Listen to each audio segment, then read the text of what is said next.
56 व्यंजन में नहीं है। भाव का भूखा हूं मैं, भाव ही एक सार है, और भाव से भजले मुझे तो भव से बेड़ा। मैं वस्तु का भूखा थोड़ी हूं,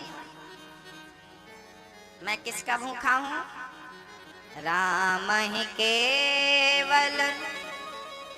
आगे आप बोलो, बोलो। राम ही केवल प्रेम प्यारा, जान ले ये जो जान निहारा। राम ही केवल प्रेम प्यारा, राम ही केवल, बोलो मेरी माँ जोर से, राम ही केवल प्रेम प्यारा, राम ही केवल प्रेम प्यारा, कुछ प्यारा नहीं, केवल प्रेम। प्रेम से तुम छिलका खिला दो, प्रेम से तुम, कल आपने सुनी कि मंगल ने जूठी कड़ी, उगलन कड़ी खिला दी, केवल प्रेम है। जगन्नाथपुरी में कर्माबाई रहा करती थी, कर्माबाई, उसका नाम कर्माबाई नहीं था। वो रोज सुबह उठा करती और भगवान के लिए ना खिचड़ी बनाती थी। जगन्नाथ भगवान को खिचड़ी बनाती और खिचड़ी बना करके रोज कहती भगवान से, जगन्नाथ आइए, जगन्नाथ आइए मेरी खिचड़ी। थोड़ा थोड़ा आगे आ जाइए, पीछे माता फिर धूप में बैठेंगी। मैं ये थोड़े आगे आ जाओ, आइए थोड़ा आगे। ओ जगन्नाथ आइए, जगन्नाथ आइए मेरी खिचड़ी का भोग लगा जाइए।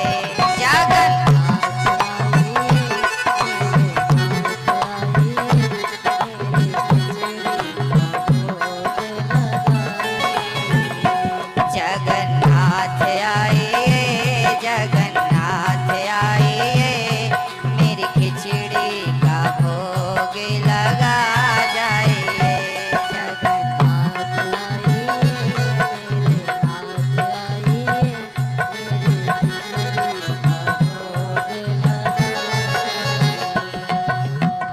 रोज बुलाती कर्माबाई जगन्नाथ भगवान को, आओ प्रभु, और भगवान आते, भगवान आते कर्माबाई की गोद में बैठ करके भगवान खिचड़ी का भोग लगाते। कभी लेट हो जाती ना कर्माबाई तो भगवान आवाज लगाते, जल्दी कर्मा, जल्दी कर्मा, जल्दी कर्मा, जल्दी कर्मा। तो नाम पड़ गया कर्मा बाई। वो कर्माबाई रोज सुबह उठती खिचड़ी का भोग लगा, और याद रखना वो बिना नहाए बनाती थी। वो बिना नहाए सबसे पहले उठती, चूल्हा जलाती, एक मिट्टी का बर्तन रखती, पानी डालती, चावल डालती, नमक डालती और दातून करने बैठ जाती। दातून करती जाती, दांत साफ करती जाती और उसी दातून से दूसरी तरफ से वो खिचड़ी चलाती जाती और दातून करती जाती, खिचड़ी चलाती जाती। और जब खिचड़ी बन जाती तो कभी नहाकर तो कभी बिना नहाए भगवान को बुलाती, और जगन्नाथ भगवान आते और प्रेम से माँ की खिचड़ी खाते। आहा, एक दिन तो एकादशी थी, पर उस माँ को तो पता ही नहीं कि एकादशी क्या होती है। वो तो भोली, वो केवल जगन्नाथ को जानती थी, किसी और को जानती ही नहीं थी। वो तो जगन्नाथ को ऐसा समझती थी कि ये हमारे पुत्र हैं, हमारे अपने बेटे की तरह है। आओ, आज एकादशी के दिन भी उसने खिचड़ी बनाई और खिचड़ी जब तैयार हो गई तो बुलाने लगी, जगन्नाथ आइए मेरे नाथ आइए मेरी खिचड़ी का भोग लगा जाइए। आओ सरकार आओ। जब भगवान को बुलाती तो भगवान आ जाते, भगवान आ जाते। और भगवान ने आज प्रेम से खिचड़ी खाई, प्रेम से खिचड़ी का भोग लगाया। उसी दिन पुजारी जी ने मंदिर के पट खोल दिए थोड़े से जल्दी। आज माँ लेट हो गई थी और पुजारी जी थोड़ा जल्दी आ गए। अभी जगन्नाथ भगवान खिचड़ी खा रहे थे, तभी पुजारी जी ने मंदिर के द्वार खोल दिए। अब भगवान को लगा राम राम, मैं तो यहाँ बैठा हूँ और पट खुल गए, मैं तो वहाँ हूँ ही नहीं, अब तो पुजारी जी पकड़ लेंगे कि भगवान चोरी हो गए। दौड़े दौड़े भगवान गए और जल्दी से बैठ गए। रोज को क्या होता था कि माँ खिलाती थी, फिर मुंह पहुँच देती थी पानी पिला करके। आज ना पानी पिला सकी ना मुंह पहुँच सकी, भगवान भाग गए। भगवान गए, पुजारी जी आए और पुजारी जी ने देखा भगवान को, तो भगवान के मुंह में ना चावल का एक दाना लगा हुआ था। पुजारी जी ने देखा राम राम, आज तो एकादशी है, आज तो किसी के घर चावल नहीं बनता और भगवान तो चावल खा के आ रहे हैं। कौन आया मंदिर में? हमने तो दरवाजे अभी खोले। अब सारे पुजारी जी इकट्ठे, सारे जगन्नाथपुरी में हल्ला हो गया कि भाई आज भगवान के मंदिर में कोई चोर घुसा था, भगवान को कुछ खिलाया। भगवान के मुंह से चावल का दाना हटाया गया। पूरे नगर में देखा गया चावल किसके घर बना है। तो कर्माबाई बर्तन धुल रही थी भोजन करके। पुजारी जी ने कहा क्यों आपने आज चावल भगवान को भोग लगाया है? कर्माबाई बोली महाराज हमने आज नहीं, हम तो रोज लगाते हैं। पुजारी जी बोले ये बताओ तुम मंदिर के अंदर गई कैसे? हमने तो ताला बंद किया था। कर्माबाई बोली हम नहीं गए, वो आए। पुजारी जी बोले आप झूठ बोल रही हो, हम कैसे मान लें? क्या कल आएंगे? हाँ हाँ कल भी आएंगे, परसों भी आएंगे, रोज आएंगे। अब तो पुजारियों ने कल का इंतजार किया। दूसरे दिन फिर बूढ़ी माँ ने खिचड़ी बनाई और पुजारियों ने छिप करके अब भगवान को देखा। कर्माबाई खिचड़ी बनाती है और फिर पुकारती है जगन्नाथ आइए, मेरे नाथ आइए, मेरी खिचड़ी का भोग लगा जाए। आए भगवान और गोद में बैठ गए। भगवान को कर्माबाई खिचड़ी खिलाने लगी। पुजारियों को ये तो दिख रहा था कि कोई खा रहा है, पर ये नहीं दिख रहा था कि कौन खा रहा है। पुजारी दौड़े दौड़े आए, माँ ये तो समझ में आया कि तेरी खिचड़ी किसी ने खाई, पर ये समझ में नहीं आया किसने खाई, जरा तू बता। कर्माबाई बोली ये दिख नहीं रहे हैं, ये जगन्नाथ बैठे, ये तो भगवान है। पुजारी जी बोले हमें तो कुछ नहीं नजर आ रहा है। तब कर्माबाई ने कहा क्यों प्रभु, क्या आप इन्हें नजर नहीं आ रहे हो? कर्माबाई से जगन्नाथ ने कहा माँ तेरा हृदय जितना सच्चा है, इन पुजारियों का हृदय इतना शुद्ध थोड़ी है, इसलिए मैं तुझे नजर आ रहा हूँ, इन्हें नहीं। कर्माबाई बोली प्रभु मैं तो अभागिन हूँ, मैं तो पापनी हूँ, मैं तो कभी आपके मंदिर भी नहीं जा पाती, पर ये तो दिन रात आपकी सेवा में लगे रहते हैं। प्रभु इन्हें दर्शन देकर इन्हें कृतार्थ कर दो। जब कर्माबाई ने जिद करी तब भगवान ने प्रत्यक्ष दर्शन सारे पुजारियों को दिया, चरणों में गिर पड़े। तब से लेकर आज तक जगन्नाथ भगवान को 6 बार भोग लगता है, याद रखना। सबसे पहला भोग खिचड़ी का लगता है। आज भी जगन्नाथ भगवान को पहला भोग किसका लगता है? खिचड़ी का। और उस खिचड़ी का नाम है कर्माबाई की खिचड़ी। आज भी लगता है। अब आपको इन बातों पे कितना विश्वास है, कितना भरोसा है, मैं नहीं जानता।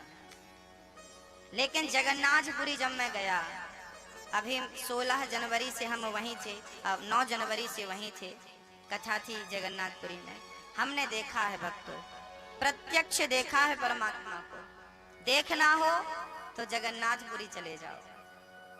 जगन्नाथ भगवान कोई मूर्ति नहीं है, कोई विग्रह नहीं है, साक्षात भगवान है।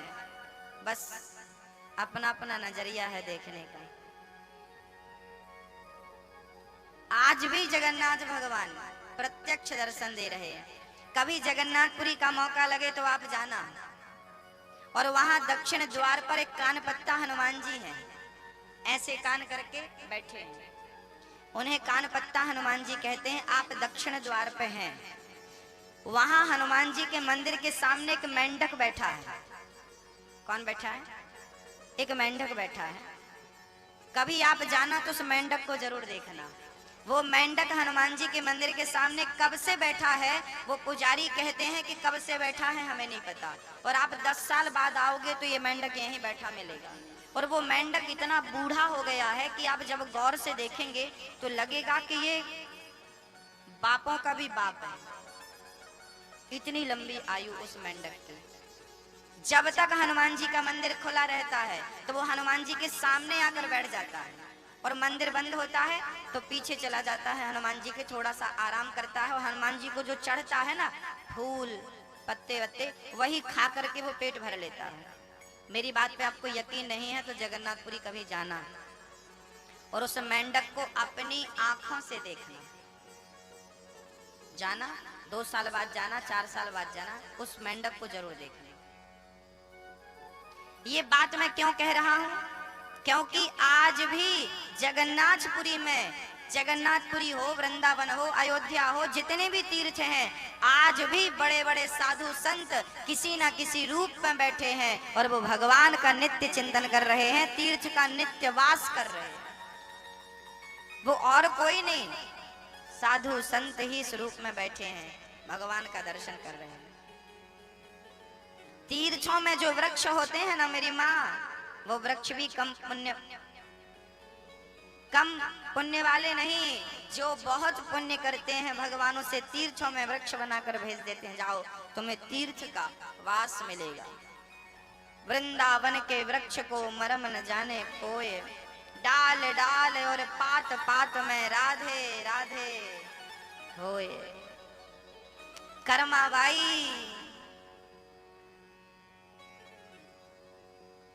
भक्ति हो तो कर्मा जट की, दोनों हाथ ऊपर उठाइए।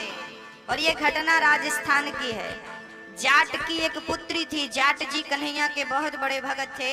एक दिन वो जाट जी किसी काम से परदेश चले गए तो अपनी 6 वर्षीय बेटी को पूजा देकर गए, बेटी मैं जा रहा हूँ, ये पूजा तुझे करनी है। अब वो बेटी पूजा कर रही है, कैसी पूजा और क्या, उसने कह दिया था जब तक आप नहीं खाओगे मैं नहीं खाऊंगी। और छोटी सी बच्ची थी, शाम हो गई, भगवान को लगा कि कहीं ये मर ना जाए भूखी, ये तो बड़ी तड़प रही है, तो भगवान को लगा ये खा ले, तो भगवान प्रकट हो गए और एक बार भगवान खाते और दूसरी बार उठाते और कर्माबाई को खिलाते, तुम भी खा लो। अब तो रोज कर्माबाई बोली ये बताओ, बताए जाओ, आज तो सुबह से शाम हो गई, आपके आने में इतनी देर लग गई, ये बताओ कल क्या खाओगे, वही बना के रखेंगे। अब भगवान ने कहा कि तुम कुछ मत बनाया करो, तुम्हारी ये खिचड़ी हमें बहुत पसंद आई है, हमें रोज खिचड़ी का भोग लगाया करो। तो रोज कर्माबाई बनाती। पिताजी जब आए तो कर्माबाई के हाथों से खाते हुए भगवान को पिताजी ने देखा, चरणों में गिर पड़े, बेटी मेरी जिंदगी निकल गई भोग लगाते, कभी मैंने भगवान को अपने हाथों से नहीं खिलाया, तूने अपने हाथों से भगवान को खिलाया, तेरी भक्ति सफल हो गई। न जाने कौन से गुण पर दया निधि रीझ जाते हैं। भक्तों, भगवान के लिए वस्तु जरूरी नहीं है, भगवान के लिए केवल विश्वास, श्रद्धा, प्रेम जरूरी है। राम ही केवल प्रेम प्यार। रानी का आज जीवन सफल हो गया। जब भगवान अपनी लीला समाप्त करके धराधाम को गए, तब भगवान अपने भक्तों को याद कर रहे हैं। सारे भक्तों को जाते समय भगवान ने अपने विदुर को भी याद किया और मैत्रेय जी के पास श्री विदुर जी गए, उद्धव जी से कहा कि हमें वो ज्ञान दो जो जाते समय भगवान ने दिया है। उद्धव जी कहते हैं कि हम वो ज्ञान देने के योग्य नहीं हैं, क्योंकि हमारा गला उनके विरह में व्याकुल हो रहा, गला रूंध रहा। मैत्रेय जी के पास विदुर जी हरिद्वार चले गए और विदुर जी ने मैत्रेय जी से प्रश्न किया, सुखाय कर्माणि करोति लोको न तै सुखम वान्य दुपारवंबा विंदेत भूयस्ततएव दुःखम यदत्र युक्तम भगवान वदेना। श्री विदुर जी महाराज कहते हैं, सुखाय कर्माणि करोति लोको। मैत्रेय जी, प्रभु जी, सारी दुनिया सुख के लिए प्रयास करती है, सुख के लिए कर्म करती है, सुख पाना चाहती है, पर उसे दुख क्यों मिलता है? भक्तों, क्या आप दुख चाहते हैं? फिर भी दुख मिलता है। कोई नहीं चाहता कि हमें बुखार आ जाए, कोई नहीं चाहता कि हम बीमार पड़ जाएं, फिर भी कोई नहीं चाहता कि नुकसान हो जाए, दुख आ जाए, फिर भी दुख आता है। क्यों? क्यों आता है? क्योंकि संसार का नाम ही दुखालय है। गीता में लिखा है दुखालयम। भगवान का नाम, संसार का नाम क्या है? दुखालय। आपने पत्ता गोभी तो देखी होगी। पत्ता गोभी ना ऊपर देखो तो पत्ता होता है, ऐसा लगता है कि इसके अंदर कुछ है, तो चलो दूसरा पत्ता उतारते हैं। दूसरा देखा तो तीसरा पत्ता, तीसरा निकाला तो अंदर क्या निकला? पत्ता। फिर पांचवा निकाला तो छठा क्या था? सातवां निकाला तो आठवां क्या था? जो ऊपर था वही सबसे अंत में होता। ऐसे ही हालत प्याज की है। प्याज में ऊपर छिलका है, तो सबसे लास्ट में क्या है? छिलका ही है, कुछ है थोड़ी उसके अंदर। ऊपर छिलका, अंदर छिलका, बीच में छिलका। जैसे गोभी को हम देखते हैं इतनी बड़ी वजनदार है, अंदर कुछ होगा, दिखता तो है, लगता तो है कि है कुछ, होता कुछ नहीं है। ऐसे संसार में लगता है कि अब सुख मिलेगा, अब सुख मिलेगा। सुख के इंतजार में जवानी से बुढ़ापा आ गया, सुख किसी को नहीं मिला। सब लोग दुखी हैं, सब लोग दुखी हैं। जब आपका जन्म हुआ था तो बताइए सबसे पहला काम आपने क्या किया था? क्या किया था मैया जी? पहला काम क्या था आपका? रोए थे आप लोग। सबसे पहला काम रोने का। आप रोए, और केवल शुरू में रोए ऐसा नहीं, आप मध्य में भी रोए, जवानी में भी रोना पड़ता, स्ट्रगल करना पड़ता। ये नहीं मिला तो रोए, ये नहीं मिला तो रोए, ये नहीं मिला तो रोए, और अंत में भी रोना पड़ता। तो शुरू से लेके आखिरी तक रोना ही रोना तो है। हर व्यक्ति अपना रोना लेके बैठा है, सबका अपना अपना रोना है कि नहीं? कोई इस दुख से दुखी है, कोई इस दुख से दुखी, सारे लोग अपना रोना लेके बैठे हैं। किसी के पास चले जाओ आप, किसी के पास परिवार का रोना है, किसी के पास शरीर का रोना है। रोना सबके पास। पूरी जिंदगी रोते रोते रोते निकल गई। संसार में आप सुख ढूंढ रहे हैं, यही गलत है। सुख होएगा तो मिलेगा, जो है ही नहीं उसे आप क्यों ढूंढ रहे हैं? सुख कहाँ है? बोले सुख संसार में नहीं है। बोले संसार में देखोगे तो सुख नहीं मिलेगा। बोले संसार से मन को हटाकर भगवान में मन लगाओ, यही सबसे बड़ा सुख है। सुख पाना है तो गोविंद की शरण में, गोविंद के चरण में चले जाओ। सब सुख लहे तुम्हारी सरना, तुम रक्षक काहू को डरना। सारे सुख तो भगवान की शरण में है। अब आप कहाँ जाएंगे? सुख चाहते हैं तो सेवा में लग जाइए। श्री विदुर जी महाराज कहते हैं कि भगवान अनेक अवतार लेते हैं। आपने अनेक अवतार धारण किया है। क्यों? कभी भगवान बामन बनते हैं, कभी नरसिंह बनते हैं। क्यों भगवान बनते हैं? ये सब सृष्टि का पूर्ण निरूपण श्री विदुर जी को मैत्रेय जी ने कह सुनाया। देखिए, सबसे पहले भगवान नारायण ने ब्रह्मा को उत्पन्न किया। ब्रह्मा के शरीर से मनु और शत्रुपा का जन्म हुआ। मनु जी महाराज की 3 बेटियां हुई, आकुति, देवहूति और प्रसूति। आकुति का विवाह रुचि प्रजापति से हुआ, देवहूति का विवाह करदम जी से हुआ, और प्रसूति का विवाह दक्ष प्रजापति से हुआ।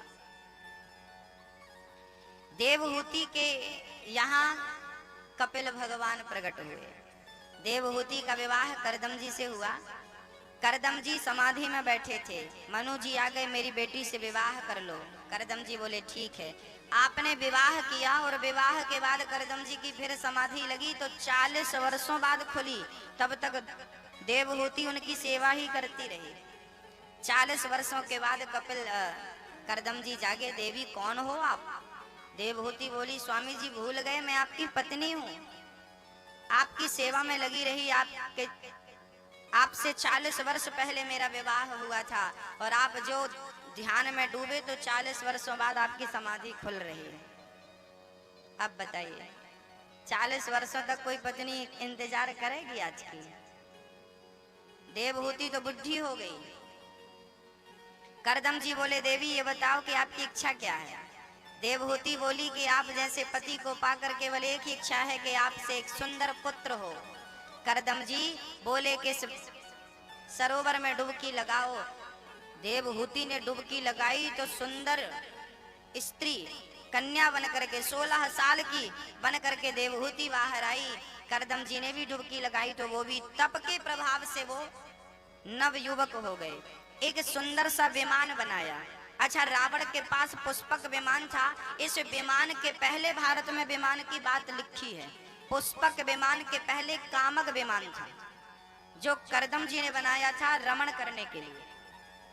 करदम जी ने अपनी पत्नी देवहूति को उस विमान पर बिठाया और वो विमान इतना बड़ा था कि सारी सुविधाएं उसके अंदर थी। भ्रमण करते करते उसी विमान में करदम जी की 9 बेटियां हो गईं। उसमें खाना पीना सब कुछ था। जब ये बात हम लोग मतलब हमारे गुरुजन कहा करते थे आप लोगों को कि भाई विमान था तो लोग ना हंसते थे, आहा हा विमान उड़ने वाला कोई हो सकता है। पर आज देखिए भारत के लोगों ने उसे गंभीरता से नहीं लिया। काश गंभीरता से लिया होता तो विदेशी लोग आज जो विमान बनाने का जो नाम कमा रहे हैं वो भारत के नाम होता। हम लोगों ने गंभीरता से नहीं लिया, हमने उस पर रिसर्च नहीं किया, हंसते रहे, मजाक उड़ाते रहे। भारत में ही सबसे पहले विमान बनाने की बात कही गई है। हमारे शास्त्रों में ही विमान की कल्पना है। कामक विमान में करदम जी ने रमण किया। कला, अनुसुईया, श्रद्धा, हविर्भू, गति, क्रिया आदि का जन्म हुआ। करदम जी की 9 बेटियां हुई। ब्रह्मा के 9 पुत्रों से करदम जी ने अपनी पुत्रियों का विवाह कर दिया और अब हाथ जोड़ करके खड़े हो गए करदम जी अपनी पत्नी के सामने। देवी, बेटियों का विवाह करना मेरा धर्म था, मैंने कर दिया। अब मुझे विदा दो, मैं भजन करने के लिए घर से जाऊं, मैं मन भगवान में लगाऊं। देवहूति बोली, स्वामी जी अरे आप हमें छोड़कर चले जाएंगे तो हम किसके भरोसे रहेंगे? हमारा कोई तो आश्रय हो। तो करदम जी रुके और देवहूति के गर्भ से एक पुत्र हुआ, नाम रखा कपिल। करदम जी उसी क्षण घर से निकल पड़े जिस दिन पुत्र हुआ। ये क्या अर्थ है इसका? बोले बेटी हो जाए। अच्छा दादाजी आप लोग बताइए, मैया जी आप लोग बताइए, आपकी बेटी और आपका बेटा, बेटी और बेटे का विवाह हो गया कि नहीं? जिन माँ बाप ने बेटी और बेटे का विवाह कर लिया है मैं उनसे बात कर रहा हूँ। आपने अपनी पुत्री का विवाह कर दिया, पुत्र का विवाह कर दिया। अब ये बताइए कि आप सारे कार्यों से निवृत्त हो गए कि नहीं?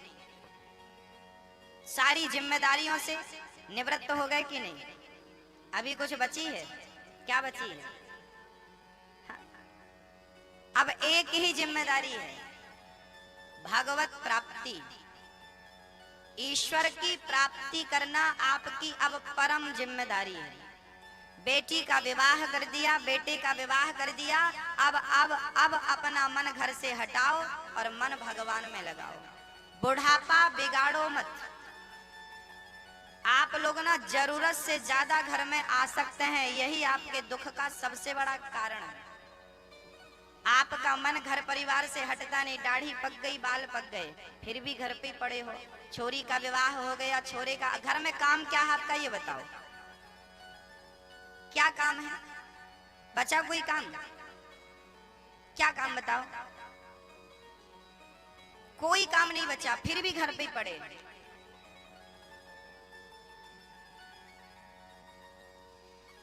कब मन को घर से हटाओगे। मैं ये नहीं कहता कि घर छोड़ के तुम तीर्थों में चले जाओ, और जाओ तो अच्छी बात है, पर घर पे ही रहना है तो जैसे कीचड़ में कमल रहता है वैसे घर पे रहने का प्रयास करो। संसार में रहो पर संसार की कोई बुराई आपके भीतर ना पहुंचे। जो जल में रहूं तो वैसा रहूं, जो जग में रहूं तो वैसा रहूं, जैसे जल में कमल का फूल रहे। इसलिए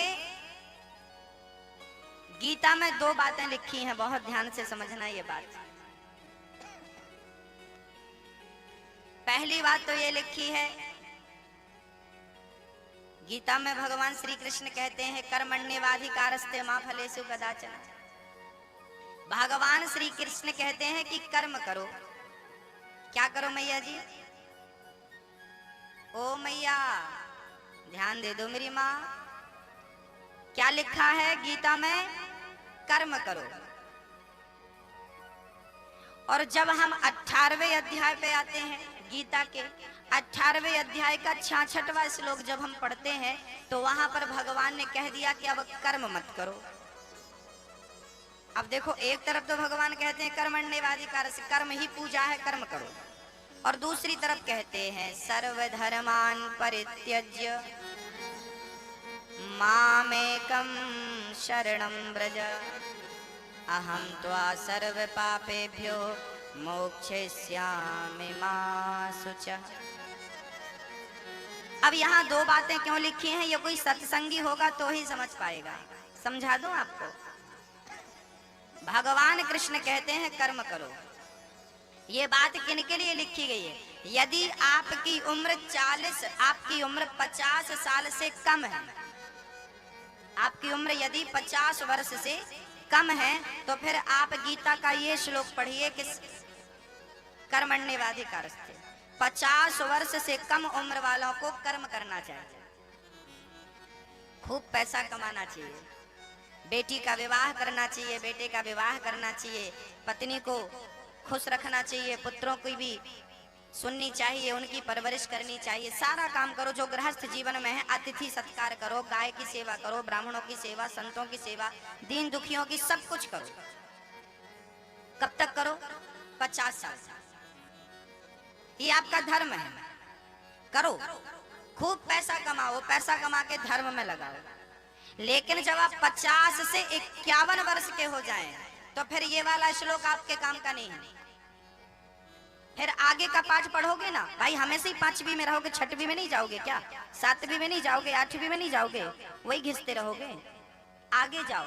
गीता में 18 अध्याय क्यों है? एक ही अध्याय होता, एक ही श्लोक होता।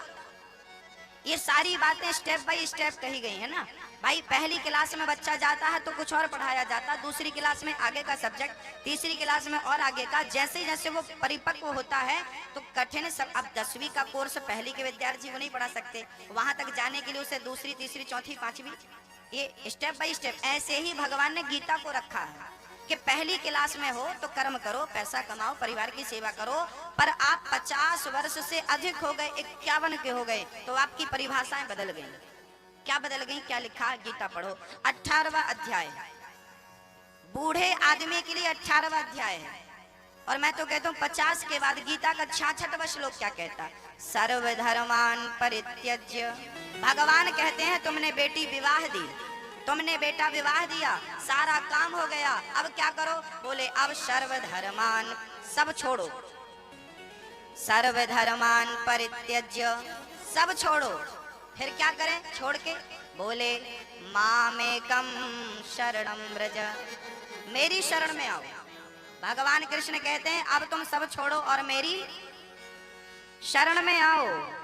अब तुम बेटे, बहू और नाती पोता की शरण में मत जाओ, परिवार की शरण में मत जाओ। दाढ़ी बाल सब पक गए हैं, इन बालों ने रंग बदल दिया। जब आपका जन्म हुआ था ना तो ये बाल काले थे, आजकल सफेद हो गए। मानो ये बाल कहते हैं कि हमने अपना रंग बदल दिया, अब तुम भी तो अपना रंग बदल लो। पर आप तो बदलते ही नहीं, मेहंदी पोत के काला कर लेते हैं। अब क्या कह रहे हैं? सर्वधर्मान सब छोड़ो, माम एकम शरणम व्रज, मेरी शरण में आओ। अब हम कहते हैं प्रभु हम आपकी शरण में आ तो जाएंगे, पर हम तो बड़े पापी हैं, हमने तो बड़ा पाप किया है। तो भगवान कहते हैं कोई बात नहीं, यदि तू मेरी शरण में आता है तो मैं तेरे सारे पापों को भूलकर तुझे मोक्ष का अधिकारी बना दूंगा। मोक्ष श्यामी मां सुचा, गीता में भगवान कहते हैं। तो याद रखना, बच्चों के लिए अलग सब्जेक्ट है, बूढ़ों के लिए। पर बुढ़ापे में भी तुम कह रहे हो कि नहीं कर्म करेंगे कर्म करेंगे, ये तो गलत बात होगी भाई। अब तुम बुढ़ापे में भी रोकड़ा कमा रहे हो। समय होता है सब चीज का, पढ़ने का समय अलग है, कमाने का अलग है। हाँ भाई, बुढ़ापे में आप ज्यादा खा भी तो नहीं पाते, ये पचा पाएंगे ज्यादा? बच्चा जितना पचा लेगा बूढ़ा उतना नहीं पचा पाएगा। बच्चा जितना दौड़ लेगा बूढ़ा नहीं दौड़ पाएगा। जब आपकी दौड़ कम हो गई, आपकी जठराग्नि कमजोर पड़ गई, तो फिर इच्छा शक्ति पैसों के प्रति क्यों बढ़ गई? वो भी तो कम होनी चाहिए ना। यदि रोटी पहले से अब कम पच रही है, भोजन पहले से कम हो रहा है, काम पहले से कम हो रहा है, तो मोह ममता पहले से ज्यादा क्यों है? ये भी कम होनी चाहिए, पर ये बढ़ती है, बाकी सब घट जाता है। मोह ममता भी कम करो ना, वो तो दिनों दिन बढ़ रही है बुढ़ापे में। मैया जी, ओ मैया, आप समझ रही हैं कि नहीं? इसलिए बुढ़ापे में ना, एक बूढ़ी मैया मेरे पास आई, गुरुजी हमारी बहू बहुत बुरी है, हाँ हम सुनती नहीं, हम बहुत कुछ कह सुनती नहीं। हमने कहा मैया जी बहू को आपने बोल दिया ना, समझा दिया ना। अब देखिए, समझाने का काम था, समझा दिया। समझना ना समझना ये बहू का काम है। यदि वो नहीं समझती तो आप समझ जाओ, अब कुछ मत कहो, अब तो भगवान का नाम पकड़ो, भगवान का आश्रय लो, एकांत में भगवत भजन करो। अब समय उसे समझा देगा, आप मत समझाइए, समय अब उसे समझा देगा। बेटा नहीं समझता ना, समय उसे समझा देगा। आप बेटा बहू के चक्कर में अपनी गति ना बिगाड़ लो, अपनी गति ना बिगाड़ो। बोलिए भक्त वत्सल भगवान की जय हो। भैया जी ये रास्ता बंद कर दीजिए, जो भक्त लोग आए वहीं के वहीं प्रसाद वहीं चढ़ाएं, वहीं बैठ जाएं। ये निवेदन है मेरा, ये बंद कर दीजिए रास्ता। हाँ, चढ़ा के, और वो जो भक्त प्रसाद लेके आए वहीं पीछे रखे, वहीं पीछे बैठा दो।